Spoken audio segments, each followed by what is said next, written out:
মিস্ত্রি তার বউয়ের সাথে কথা বলতেছিল, যার কারণে সব জানালা তো ঠিকই বানিয়েছে, কিন্তু এই জানালাটি দেখুন একদম 45 ডিগ্রি অ্যাঙ্গেলে বানিয়েছে।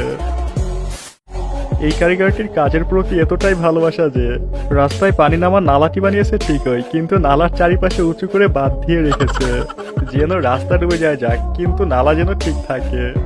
দেখে আমি শিউরিত। আর এই মিস্ত্রি একটি ইটের পিলার থাকার কারণে পিলারটি অ্যাঙ্গেল করে বানিয়েছে, কিন্তু পাইপটি লাগানোর পরে দেখে যে ইটটি ওখানে ফিক্স করে লাগানো ছিল না। আমি শিওর এই কারিগরটিও কাজের সময় তার বউ কিংবা গার্লফ্রেন্ডের সাথে কথা বলতেছিল। Colocava direto, né? Mas das vezes é assim mesmo, tem que ter. এখানেই কারিগরগুলো কংক্রিটের মিশ্রণ উপরে ওঠানোর জন্য যে নিনজা টেকনিক ব্যবহার করছে এটা সত্যি প্রশংসনীয় ছিল।